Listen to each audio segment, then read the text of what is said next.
akuntan cek. I'm thinking I should let you know, this superficial thing got me going.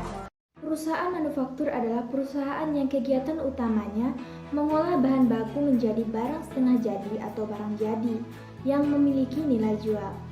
Ciri dari perusahaan manufaktur yaitu yang pertama, aktivitas operasional usahanya adalah memproduksi bahan baku menjadi barang jadi. Yang kedua, pendapatan usahanya berasal dari menjual produk barang. Yang ketiga, memiliki persediaan produk secara fisik. Yang keempat, biaya produksi terdiri dari biaya bahan baku, biaya tenaga kerja, dan biaya overhead pabrik. Yang kelima, melakukan perhitungan harga pokok produksi pada laporan keuangan laba rugi. Yang terakhir yaitu 6, terdapat perhitungan harga pokok penjualan pada laporan laba rugi. Di dalam perusahaan manufaktur terdapat 3 persediaan. Yang pertama, persediaan bahan baku, yang kedua, persediaan barang dalam proses, dan yang ketiga, persediaan barang jadi. Nah, di dalam perusahaan manufaktur ini, akun-akun yang membedakannya dari perusahaan yang lain yaitu ada 5 akun. Yang pertama, pembelian bahan baku, kemudian yang kedua yaitu persediaan bahan baku, yang ketiga yaitu persediaan barang dalam proses, kemudian yang keempat yaitu persediaan barang jadi, kemudian yang terakhir yaitu ikhtisar harga pokok Nah, dalam perusahaan manufaktur ini pencatatannya itu terdapat 2 metode. Yang pertama yaitu sistem periodik, yaitu pencatatan berkala atau pencatatan di setiap akhir periode. Kemudian yang kedua yaitu sistem perpetual, yang mana pencatatan ini yaitu dilakukan secara rutin atau terus-menerus, catatannya setiap transaksi dilakukan. Kemudian yang terakhir yaitu terkait biaya-biaya dalam manufaktur atau manufaktur cost. Yang pertama yaitu biaya bahan baku langsung, kemudian yang kedua yaitu biaya tenaga kerja langsung, dan yang terakhir yaitu biaya overhead pabrik. Siklus akuntansi perusahaan manufaktur. Yang pertama, menerima dokumen transaksi. Siklus akuntansi pada perusahaan manufaktur diawali dari penerimaan dokumen transaksi. Bukti-bukti transaksi yang ada dikumpulkan dan akan diolah sebagai data pencatatan laporan keuangan. Contoh dokumen transaksi perusahaan manufaktur adalah purchase order, nota invoice, dan purchase requisition. Yang kedua, proses penjurnalan. Dalam perusahaan manufaktur terdapat 2 jurnal, yaitu jurnal khusus. Jurnal khusus dan jurnal umum digunakan untuk mencatat transaksi keuangan yang sering terjadi dengan jenis transaksinya. Mencatat transaksi yang tidak dapat dicatat ke dalam jurnal khusus tersebut, seperti retur pembelian, retur penjualan, kerugian piutang, dan lain-lain. Yang ketiga, buku besar. Buku besar merupakan kumpulan akun selama 1 periode akuntansi yang digunakan untuk mengelompokkan dan meringkas transaksi yang telah dicatat dalam jurnal. Yang keempat, neraca saldo sebelum penyelesaian merupakan daftar yang membuat saldo dari akun-akun yang terdapat dalam buku besar.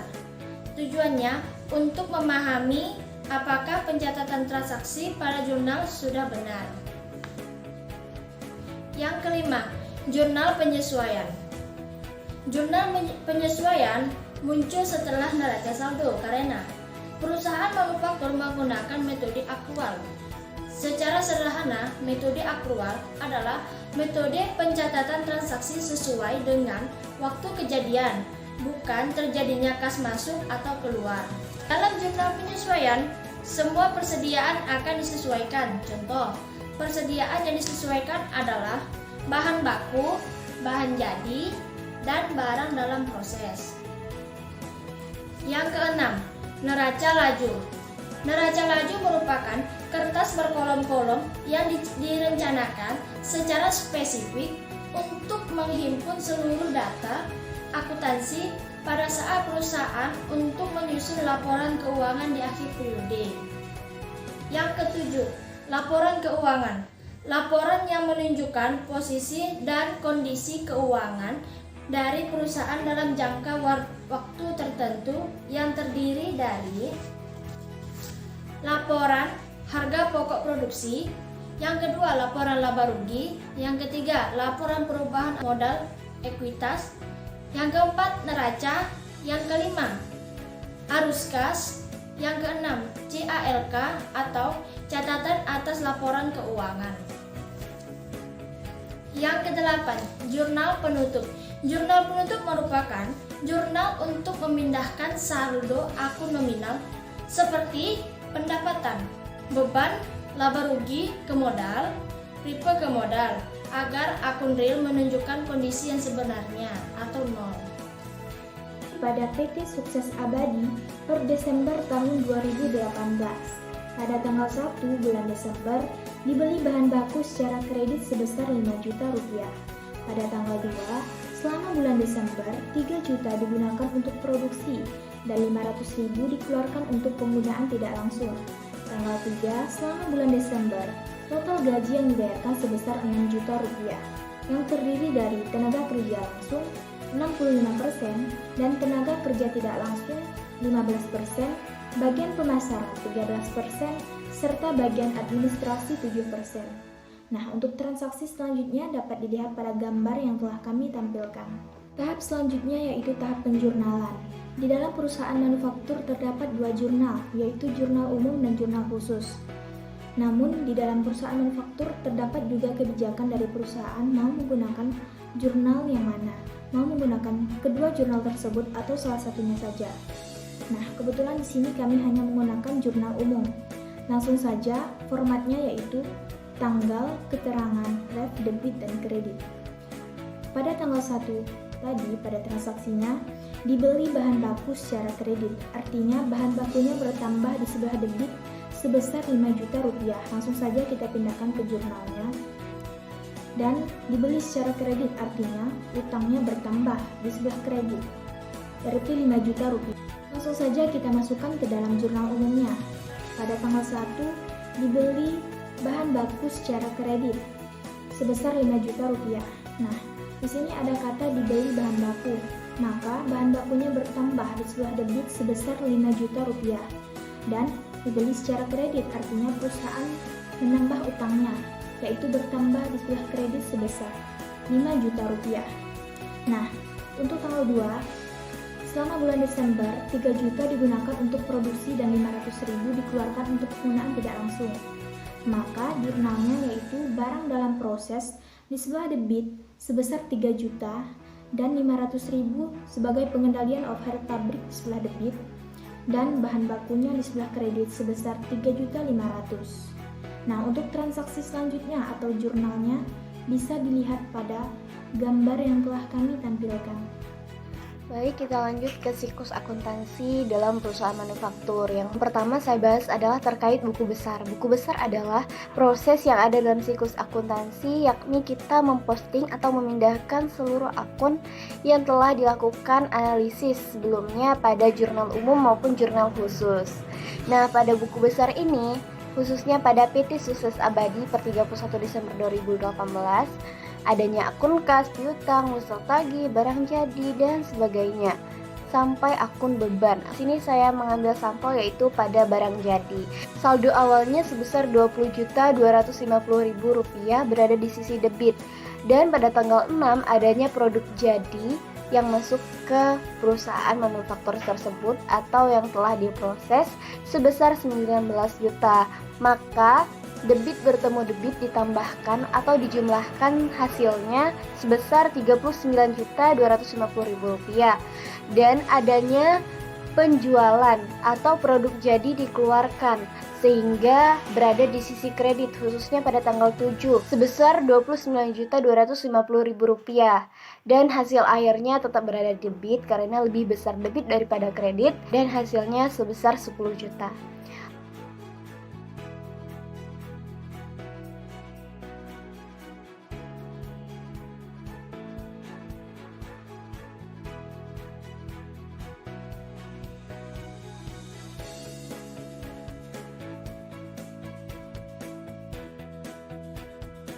Baik, kita lanjut ke neraca saldo sebelum penyesuaian. Neraca saldo sebelum penyesuaian yaitu adanya akun-akun yang masih dalam proses atau belum disesuaikan dalam siklus akuntansi perusahaan manufaktur ini. Nah, akun-akun dari buku besar tadi kita pindahkan lagi ke neraca saldo sebelum penyesuaian. Seperti contohnya kas sebesar Rp42.800.000, kemudian adanya piutang usaha sebesar Rp13.500.000, kemudian adanya wesel lagi sebesar Rp3.600.000, sampai pada akun beban, yaitu adanya beban pengiriman sebesar Rp522.500. Nah, dari proses tadi kita jumlahkan. Nah, di sini kita dapatkan hasil akhirnya, yaitu yang mana di sisi debitnya sebesar Rp595.220.000 dan di sisi kreditnya Rp595.222.000. Maka sisi debit dan sisi kredit balance. Lanjut ke penjelasan jurnal penyesuaian. Nah, untuk jurnal penyesuaian adalah kita menyesuaikan akun-akun, contoh bahan baku, kemudian HPP atau harga pokok penjualan, dan lain sebagainya. Nah, untuk penjelasan lebih detailnya terkait jurnal penyesuaian pada PT Sukses Abadi per 31 Desember 2018, teman-teman bisa lihat di slide video ini. PT Sukses Abadi neraca lajur per 31 Desember tahun 2018. Yang pertama, keterangan kas neraca saldo. Jadi, neraca saldo itu terdapat akun-akun seperti kasnya di sebelah debit sebesar Rp42.850.000. Dan yang kedua, piutang usaha sebelah debit sebesar Rp13.500.000 dan akun-akun yang ada di neraca saldo itu terdapat dari kas sampai beban, akun-akun tertentu yang bisa memasukkan di neraca saldo. Maka hasil neraca saldo di sebelah debit sebesar Rp595.222.000 dan di sebelah kredit Rp595.220.000. Kolom kedua, jurnal penyesuaian. Jurnal penyesuaian itu di mana kita menyesuaikan akun-akun yang telah disesuaikan itu berdasarkan soalnya. Seperti akun yang kita sesuaikan, yang pertama kalau di perusahaan manufaktur yaitu akun piutang bunga, penyisihan piutang tak tertagih, asuransi, akumulasi, dan sebagainya. Yang intinya akun-akun tersebut sudah disesuaikan dan sesuai soalnya. Seperti contoh, misal piutang bunga, jurnal penyesuaian itu di sebelah debit sebesar Rp534.000 dan penyisihan piutang tak tertagih tersimpan di sebelah kredit sebesar Rp150.000. Maka hasil akhirnya kalau jurnal penyesuaian di neraca lajur sebesar sebelah debit Rp11.663.000 dan di sebelah kredit Rp11.663.000, maka hasilnya menjadi balance. Ketiga, neraca saldo setelah disesuaikan, di mana neraca saldo setelah disesuaikan itu dia mendapatkan hasil dari neraca saldo dikurang dengan AJP atau ditambah. Kalau akunnya tidak ada pasangan, maka akunnya itu akan dipindahkan ke neraca saldo setelah disesuaikan. Misal kalau neraca saldo di sebelah debit ada akun misalnya 1 juta ataupun berapa gitu, kalau di AJP-nya di sebelah kredit, maka hasilnya dikurangkan. Jadi neraca dikurang AJP, maka mendapatkan neraca saldo setelah disesuaikan. Misal kalau di neraca saldo mendapat debit dan kalau di AJP-nya mendapat debit, maka hasilnya ditambahkan akan mendapatkan hasil neraca saldo setelah disesuaikan. Kalau tidak ada pasangan, jadi kita tinggal memindahkan saja dalam, misal kalau neraca saldo ada akunnya, ada angkanya, kalau di AJP tidak ada angkanya, maka tinggal dipindahkan saja ke neraca saldo setelah penyesuaian. Jadi hasil akhir neraca saldo setelah penyesuaian mendapat di sebelah debit Rp601.625.000 dan di sebelah kredit Rp601.625.000, maka hasilnya menjadi balance. Itu cara menghitung neraca saldo setelah penyesuaian. Kolom keempat, ikhtisar laba rugi. Nah, ikhtisar laba rugi itu yang dimana akun-akunnya yang terdapat dari dihitung dari pendapatan sampai beban. Misal contoh, akun yang ada di ikhtisar laba rugi penjualan, yang di ikhtisar laba rugi kan bersebelah disimpan di sebelah kredit sebesar Rp218.000. Mengapa sih ikhtisar kok mengambil di pendapatan? Karena memang ketentuannya itu memang pendapatan sampai beban. Maka hasil ikhtisar laba rugi di sebelah debit sebesar 224.187.000 dan di sebelah kredit 224.187.000, maka hasilnya menjadi balance. Kolom terakhir yaitu neraca. Neraca di mana akun-akun tersebut seperti kas sampai di laba ditahan. Mengapa sih tidak masuk di neraca? Karena akun seperti pendapatan dengan biaya itu sudah termasuk di ikhtisar laba rugi. Nah, maka hasil dari neraca yang dari kas sampai laba ditahan itu mendapatkan hasil di sebelah debit sebesar 259.957.000 dan di sebelah kredit akan mendapatkan hasil 259.957.000. Maka hasilnya menjadi balance. Laporan keuangan yang terdapat dalam laporan keuangan seperti laporan laba rugi, laporan laba ditahan atau laporan berubah modal. Yang ketiga, neraca, dan keempat, arus kas. Nah, saya di sini akan menyampaikan laporan laba rugi pada perusahaan PT Sukses Abadi per 31 Desember 2018. Laporan laba ruginya, nah di mana di sini per hasil pendapatan dikurang hasil beban, maka akan mendapatkan laba bersih sebelum pajak. Nah, seperti di sini. Apa-apa saja sih yang akun pendapatannya seperti sini? Penjualan bersih sebesar 214.600.000, pendapatan bunga 5.687.000, pendapatan sewa sebesar 500.000. Nah, hasil itu ditambahkan, maka akan mendapatkan jumlah pendapatan. Nah, sekarang yang di akun beban HPP sebesar 119.960.000, beban penjualan sebesar 5.409.000, beban administrasi 11.599.000, dan beban bunga sebesar 1.300.000.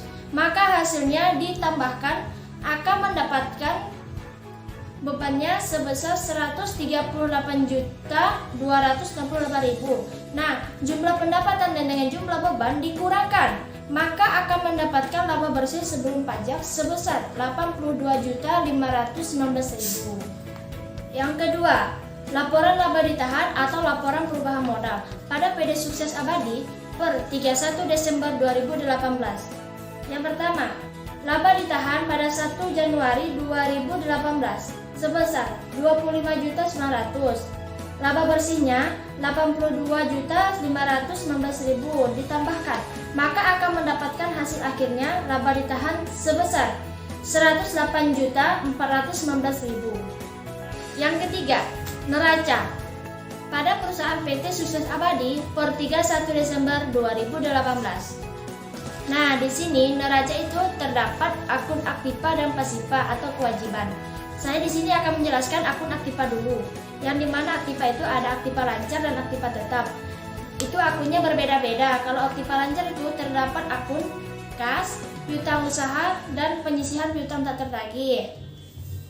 Maka hasil itu dikurangkan. Jadi kas itu ditambahkan dengan hasil yang ada akun-akun di aktiva lancar seperti kas, piutang usaha, penyisihan piutang tak tertagih, piutang bunga, wesel tagih, barang jadi, dan sebagainya. Maka hasilnya ditotalkan mendapatkan aktiva lancarnya 76.207.000. Sedangkan aktiva tetap itu akun-akunnya seperti tanah, bangunan, mesin, dan peralatan. Kayak akumulasi penyusutan aktiva tetap.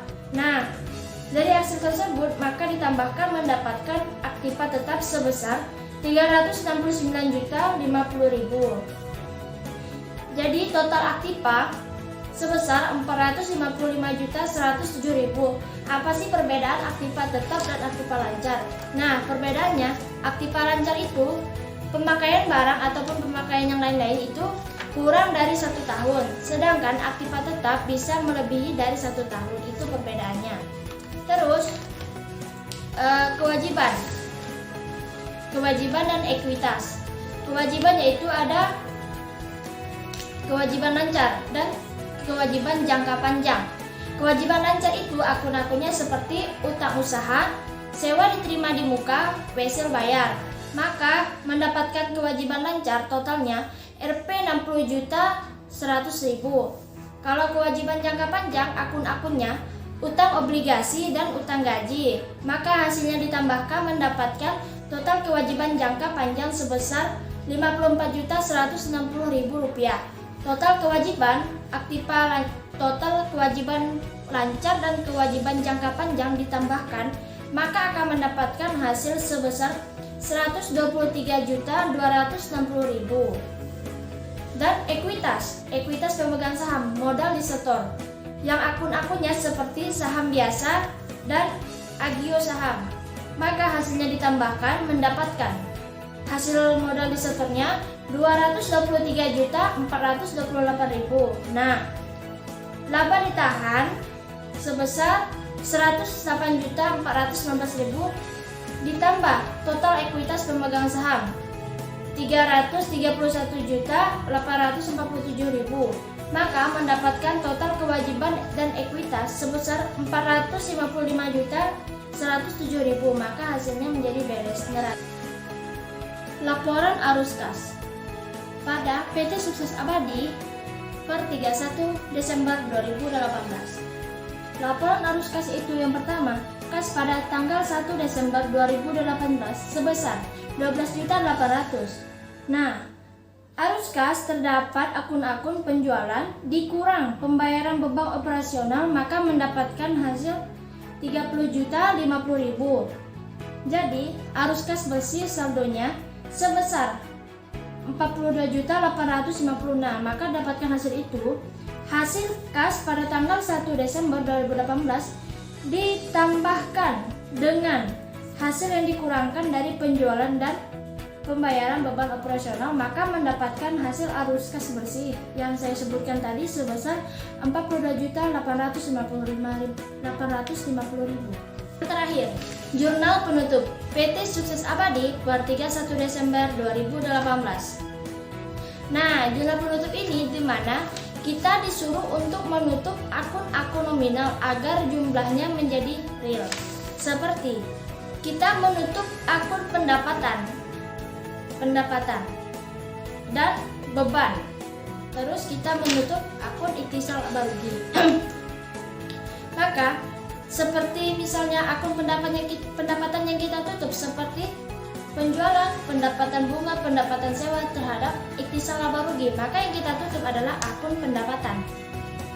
Dan kedua, beban. Kita itu disuruh menutup akun beban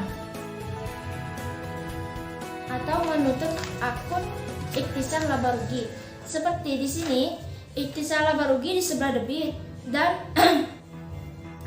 akun beban-bebannya disimpan di sebelah kredit.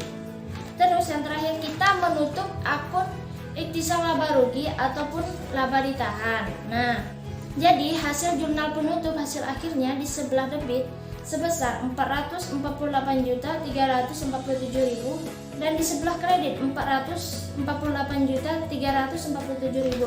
Maka hasilnya menjadi balance.